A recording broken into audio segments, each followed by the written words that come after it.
G'day guys, I'm Aussie Villain. Welcome to episode 44 of our Hearts of Midlothian save, our bid to take them to the top of Scottish football. And today it's the transfer special. You can see we haven't skipped on a minute since the end of season awards. Now the general consensus in the comments was that right back was where we needed to look to upgrade. I don't necessarily disagree with that. Michael Smith is a solid, experienced player, but he gets caught out, doesn't he? He does get caught out a little bit defensively. We have Godinho, who is more than likely going to leave. He wants to leave, and to be honest, I don't think he's the answer for us going forward. The other one we have right now is, of course, Uchi Tutu, who is quick. He's 22, though. He's potentially got another star worth of development. I'm not completely convinced he's going to be the first choice option we're after. So we'll see what we can do in that sense moving forward. Let's have a quick look at how we did last season players-wise. Teddy Smith, 50 games, one from the bench, but 49 starts, was the Iron Man. Uche, of course, Claire. Davey Turnbull played quite a few games as well. Smith, you can see the top appearance getters there. If we go down, we can see here the players that we really didn't use. I mean, Ethan Hamilton, do we maybe look to send him out on loan? We do have a lot of depth in midfield. Craig Whiten's another one that I do like him, but I just think maybe we're starting to move past Craig Whiten. He's just not developing, and that's probably because we haven't been playing him as much. And you can see the other players there that didn't maybe get the game time in this Cameron, but I do think he's a good player as well. But yeah, you can see we have a deep squad that is young, and I don't think there's anybody necessarily we want to get rid of because we're not playing them, because we don't really have any high earners either. And if we look at goals, Uche obviously led the way, but the Wizard, Lewis Potter, it's a real shame that I will try and have another go at getting him back, but I don't think it's going to be possible. But 17 goals, 17 assists, he's had a hand in 34 goals. Uche had a hand in, 32 goals, and he played 10 more games. So, I mean, there's an argument to say that Lewis Potter was actually our most dangerous player last season. That's absolutely insane to even contemplate that when we have Uche in our team. But Claire got 14 goals as well. Hartford and Turnbull shipped in from midfield, as did Anthony McDonald. Brophy, 9 goals, not too bad from 14 starts. Levitt as well had a decent enough season. Innes Cameron got 6. Dimitri Mitchell with 5 is just absolute quality from him. Henderson, Porty O'Connor, 4 goals from 13 starts, not bad for a centre-back. And if we go and have a look at assists, again, Potter led the way with the head of Claire. Inaki Dominguez did quite well with 9 assists. That's really good from him. Lewis Hartford as well. You can see Mitchell down a little bit. We got less assists from fullbacks, but more from wingers, as you can see this season. Levitt, Turnbull, Smith. Uche with 6, which is high for him. Usually he just scores, but he's decided to get involved in the build-up a little bit more here. And you can see the rest of the players there. If we look at average ratings, we did have some really, really good average ratings. Lewis Potter, I mean, look at that. For a kid in his first full season, Lewis Hartford, that's a season, isn't it? Not 11 goals, 9 assists, an average of 7.6. Insane. Dimitri Mitchell did well. Porty O'Connor as well. Decided to have him for a full year. And you can see all the way down there before we even get close to 7. So we're all the way down. Dominguez, 7 as well for Andy Irving, who didn't play as much, but was still played some important. Played an important part in some games for us. That's what I'm trying to say there. Archie Proctor may be a little bit disappointing. He is still young though, so we're not going to lose faith in him just yet. Eamon Brophy as well. Brophy's very hot or cold. He did definitely play better when when we sort of put him in the poaching role and used him in that as that lone striker. But the one thing I think to take out of this is look at Uche's last 5 games. He really, really did just put himself on the beach at the end of the season, didn't he? So that's what we have. Now, we have a quick look at the reserves. We can see there's a couple of high potential players here that I'm thinking of getting into the first team. Mark Keane is a right wing up, potentially very good. Now, with the Wizard going back, there is an opportunity for him to play a little bit more. Kenny McIntosh, that's how we say that. Another high potential left back. I'm wondering, I called him up to the reserves sort of last season from the under-18s, and I'm wondering if we need to look to give him, and Mark Burns as well, another left back that's high potential. We might need to look to give them some games. Callum Morrison, he did and does play well when we use him, but I just don't think he's developing as we need to, so we might look to move him on.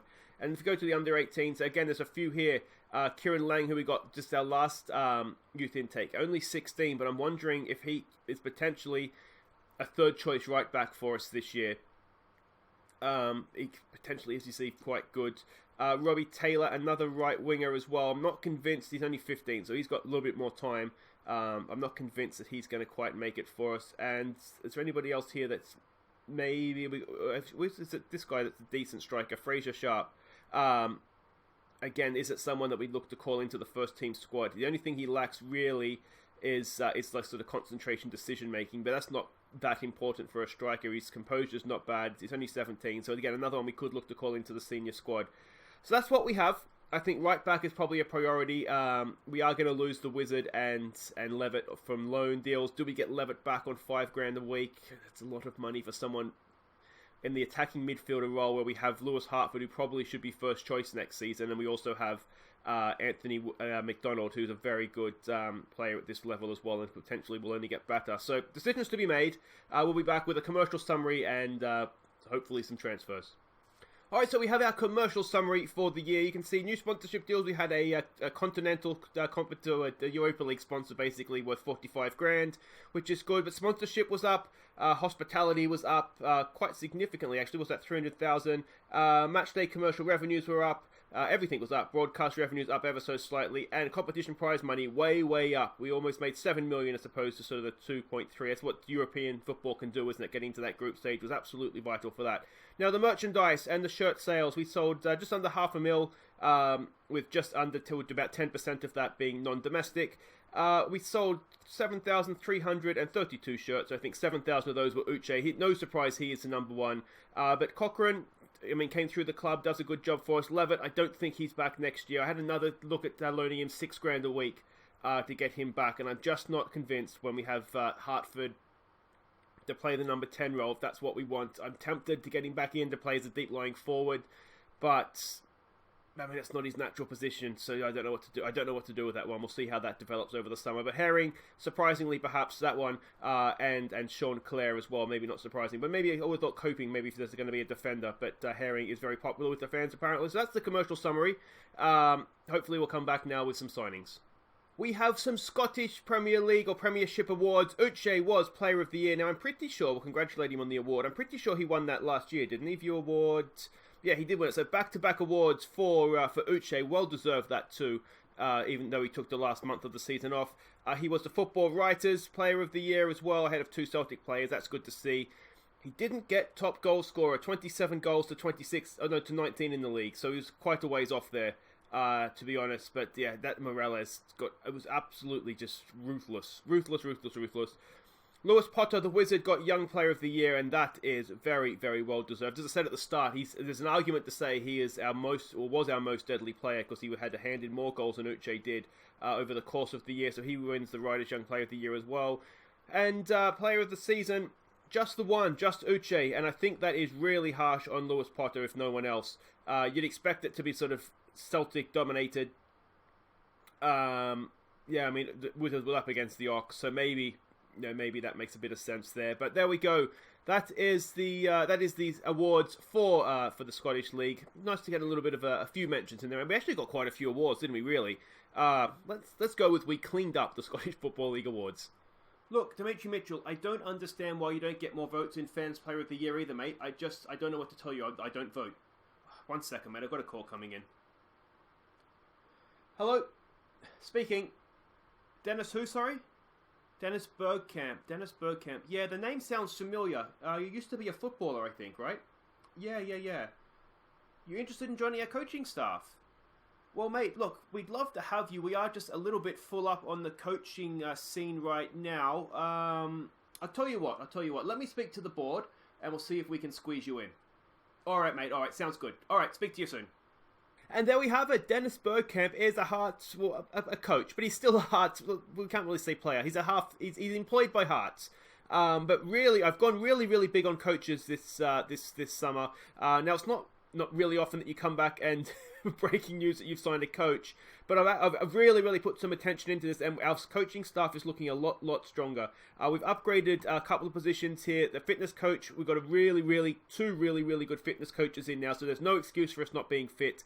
I also signed John Kenny as a defensive coach. I think our attack is pretty good. It's defensively where we're letting ourselves down, so I really sort of pushed out the boat on wages to get John Kenny in. 37. He has a Hearts player. No, sorry, a Celtic player, wasn't he? I do remember the name.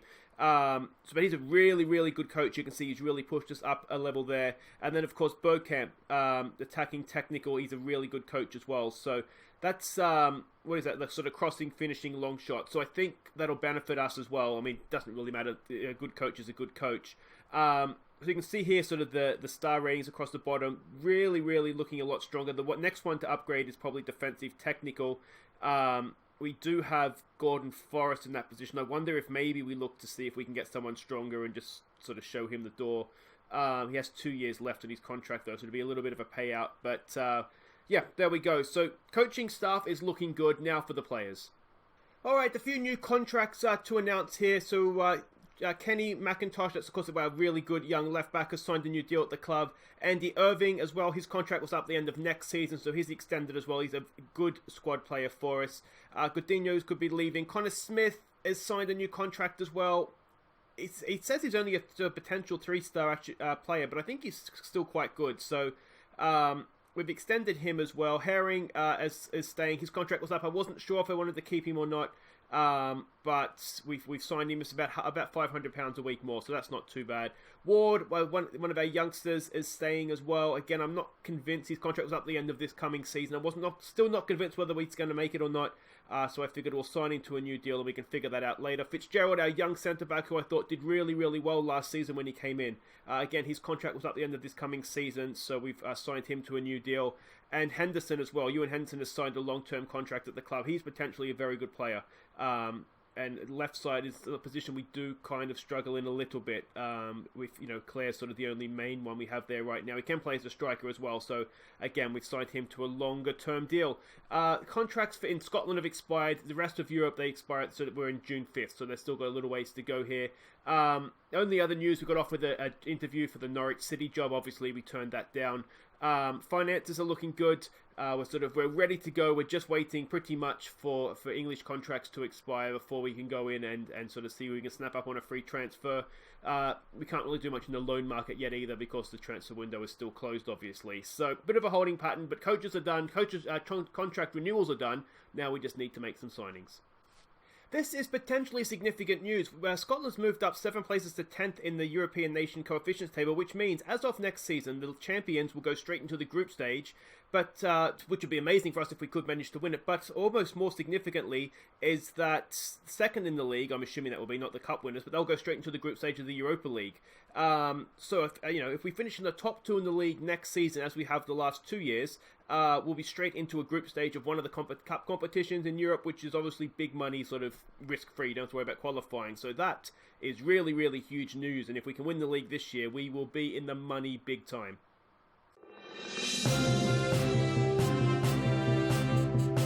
Alright, we have a first signing of the summer, and I think, well, I'm hoping anyway, we have signed the new wizard, Curtis Jones, on loan from Liverpool. He's more natural in the centre, but he's right-footed. He can play over there. He'll get better, but what I like about it, he's decent physically. He's sort of got similar sort of attributes. He's a decent finisher, good dribbler, good first touch, mentally, and he's quite good as well. So I'm hoping that you can see room for improvement as well. I'm hoping, he'll prove to be as good, if not better, than the wizard. The good thing is that he can play in a number of roles, so if we do sort of find that we need players to fill in somewhere else, he's capable of doing that. And the best thing about it, we're paying absolutely nothing of his wages. Absolutely nothing. Liverpool's covering that for us, so thank you, Liverpool. But there we go. Curtis Jones is the first signing of the summer on loan. The other signing we do have, now this was already done from a couple of episodes ago, but just to remind you, we did finish the signing, or complete the signing of Colin McNeil. Really, really good sort of target man pressing forward. Again, I'm just trying to groom the next Uche for if and when we do lose him. And this guy, along with Innes Cameron and of course Brophy, who's a little bit of a different player, but really, really strong in the air, this guy as well. So that signing's been completed, but there we go. Still looking for a right back.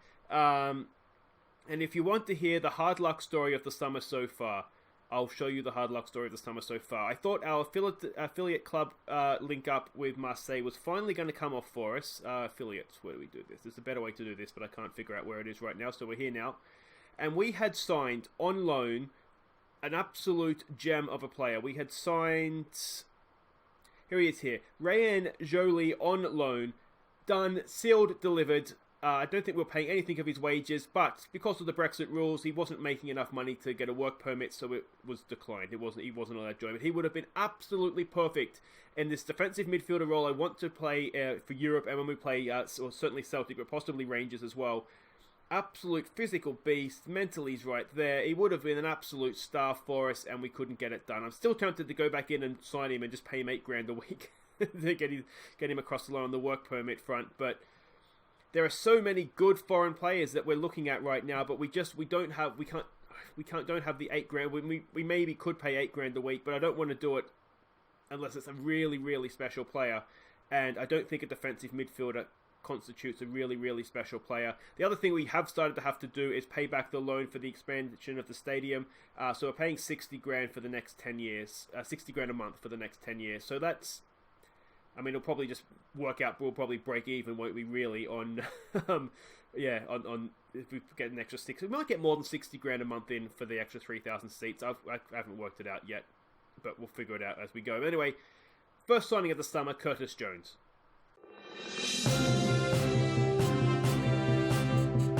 Alright, it's a signing and it's a big one. I'm actually, I don't like spending this much money, but we've got in a fullback. It's Darnell Johnson. It's $1.5 million up front. You can see there with the add-ons, $500,000 if he gets 50 games, $500,000 if he gets 50 goals. If a right back gets 50 goals, it will be an absolute miracle. And $500,000 if we were to win the Premiership. So if we win the league, $500,000. And I tell you what, we're in the Champions League group stage. That is fine. We can gamble a little bit on that. I maybe should have made that a little bit more and maybe got the other ones down a little bit. But there you can see we're paying him $5,500 a week. That is a lot of money for a right back. But is he worth it? You let me know. Physically, he's an absolute monster. He's an absolute monster physically. Mentally, yeah, he could be better. He's got good anticipation. Positioning's okay. So I'm hoping that between that and his physical ability, he won't get caught out defensively. Technically, he's okay. He can cross the ball, which is good. His first touch is a bit apocalyptic. His defensive skills are okay. Yeah. So that's... I don't know. We got him from Swansea. Swansea got him from Bury. So it's a lot of money. But he was the best right back available that we could sign. I just think physically, he's there, isn't he? He's there physically. So, I don't like it. I don't like that we spent so much money. But let me know what you think in the comments. Have we upgraded right back successfully? Yeah, I don't know, Uche. What do you think? Is it too much money for a right back? One second. Hello? Michael Smith, how can I help you, mate? You're concerned that Darnell Johnson has been signed to replace you. Okay, there's a reason for that, mate. It's because he has been. Yeah, look, you've been solid for us. You have been a wonderful servant to the club. But as you remember, when we renewed your contract last year, your squad status was changed to backup. Yeah, mate, you've got to read your contracts properly. All right, mate, I'm glad we could clear that up. See you later.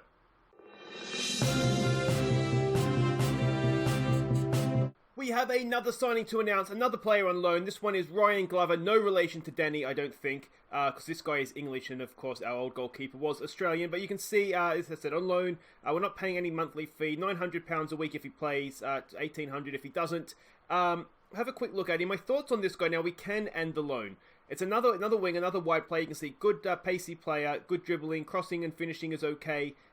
He's not the finished product. That's the important thing to note with this guy. But what I'm thinking is that as long as we're in Europe, and we have the cup games, things like that, I think this guy will be useful. And then what I'm kind of thinking is that once we're kind of knocked out of Europe, out of the cups, we just end the loan. We'll probably terminate it at Christmas, even though he's there for the year, should we happen to get through the group in Europe. But yeah, so I'm thinking we've got him at least till Christmas. We can terminate the loan at any deal. At any time, I should say. Where is it there? We can't terminate it right now. Hopefully we can terminate the loan. Anyway, it's not that big a wages if we can't. But yeah, so Ryan Glover, he's here. I think potentially very, very good. But yeah, sort of second string down that right-hand side to who did we just sign? Curtis Jones, wasn't it? So yeah, let me know what you think of Ryan Glover as well. We've got two wide players in on loan now.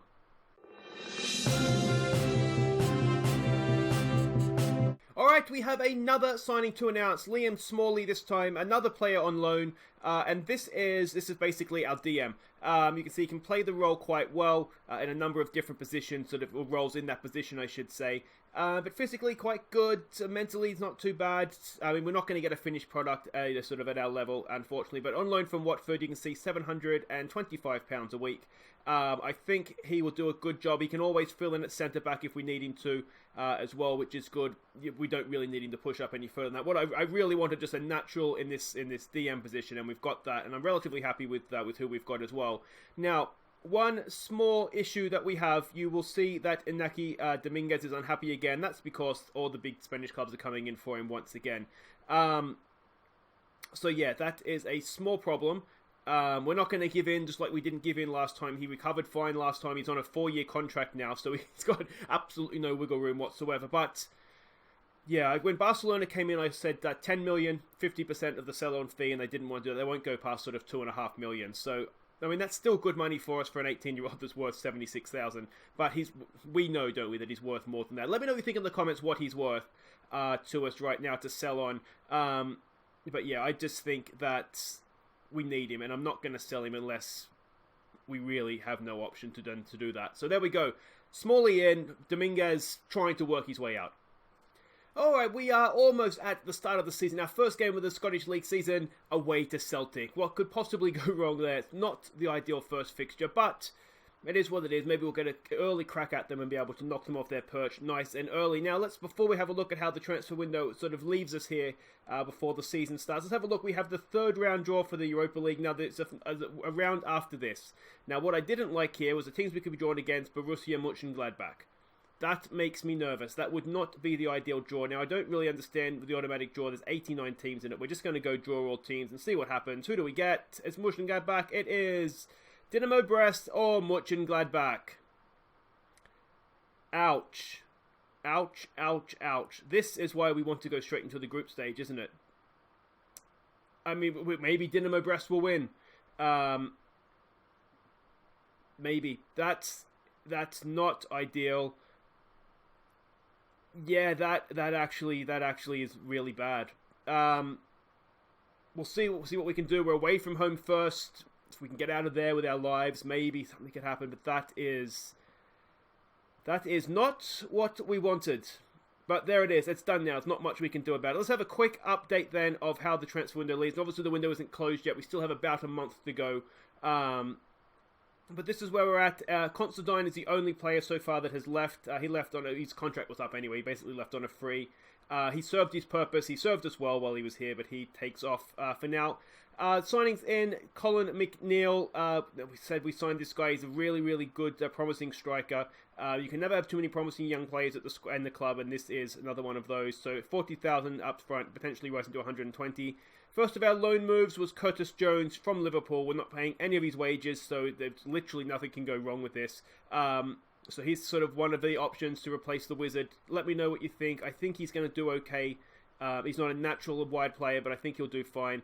Darnell Johnson, this was actually a club record fee. I didn't realise it at the time, but 1.5 million, potentially rising to 3 million for a right back. I'm still uncomfortable having made the signing. 5.5 grand a week. But we did need an upgrade at right back, and I think we've done that. So, again, let me know what you think in the comments, but I think that's fine. Ryan Glover, another good, young, wide player. I mean, I said we'd probably just use him while we're in Europe. May not be here for very long. But, yeah, we'll see. We might look to keep him a little bit longer than that. We'll kind of see how things go. And then Liam Smalley, again, this is a sort of a defensive midfielder that we bought in, hoping get to use in Europe and against maybe both Glasgow teams. Again, may not have much use for him this year. Is it worth paying someone to be here basically to play the Glasgow clubs? We'll wait and see on that one. But there we go. That's the transfer window so far. As I said, not done yet. But so far we spent 1.5. We haven't recouped anything. We are trying to get a few players out. Godinho, sort of the main one, because we don't need 5 or 6 right backs. But let's have a look at the team that we have coming into the start of the season here. And I'm relatively happy with what we've got. If we start with the strikers, the great man Uche, he's going to continue to lead the line for us up front. Eamon Brophy is still around. He's not going to develop anymore, but he's a good option for us. Innes Cameron is still developing, and he just continues to look good. Henderson, we'll use him more on the left, but he can play as a striker. And the other main guy we have is, of course, Colin McNeil, who we've just seen as a good young striker. If we look for wide players, we'll start on the left. Sean Clare will sort of get the gong for the most part. He'll sort of start there holding the shirt. Henderson, as I said, can play out there, as can our two lone players, Curtis Jones and also Glover. And another guy who I think I'd like to develop out here, given that he's left-footed, is Anthony McDonald. So we'll continue to look to use him there when the opportunity arises. If we look on the right, it's essentially the same players. Eamon Brophy can play on the right a little bit as well, but our wide players, for the most part, can play on both sides, which is good. In behind the strikers, we didn't end up getting Levitt back in. He ended up going to Cardiff, I think. But the main man here will be Lewis Hartford. Now, he has come under, you can see he's wanted there. He's had a lot of bids from Bournemouth and just recently from Arsenal. He wants to go to Chelsea. So I get the feeling as long as Chelsea doesn't come in for him, we'll be fine. He'll stay happy. But again, we have him on a 4-year deal, so we don't have to sell him. It's just a matter of whether he sort of checks out or not. Sean Clare can play in here as well. Jones, again, can play in here. Turnbull, again, could play in here, but I prefer him in a deeper role, to be honest. The other guy that we'll look to use in here is Anthony McDonald. But you can see, again, lots and lots of options for that number 10 role. If we look a little bit deeper in midfield, good options here as well. Turnbull, solid. Andy Irving, again, is solid, but he's not second choice, to be honest. McGill is, again, a solid youngster.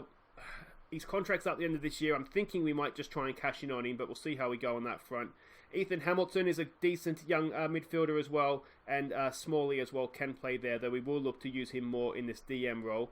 Other options, obviously Harry Cochrane is just a wonderful, wonderful player. Herring can play up here as well, though we look to use him more in a defensive, deeper role.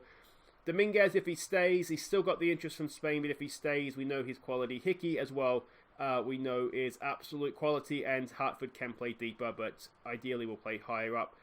We look at the fullbacks. We have good options at the left side. We have Greg Taylor. We have superstar Dimitri Mitchell.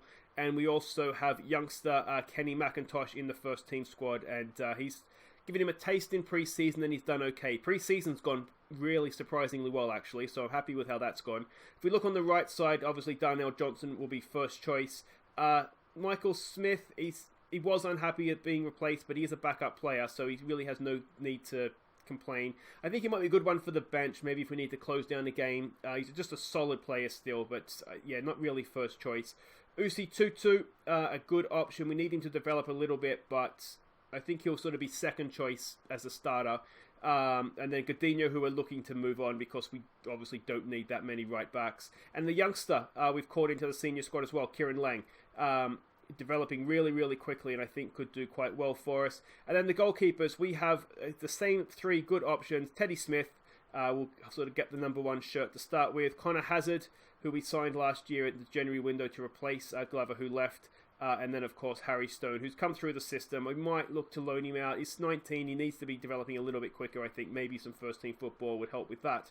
But there we go. That is the summer transfer special for this year. I hope you've enjoyed it. If you have done, please do hit thumbs up. And if you're new to the channel, don't forget to subscribe and then ring the bell if you want to know when I upload new episodes. But we'll be back on Monday. It'll be a brand new season. We'll get underway against Celtic. Not the easiest. And I think we've got Borussia Mönchengladbach coming up pretty soon after that as well. So it's tough. It's not ideal.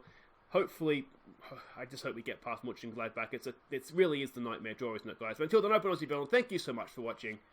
Take care.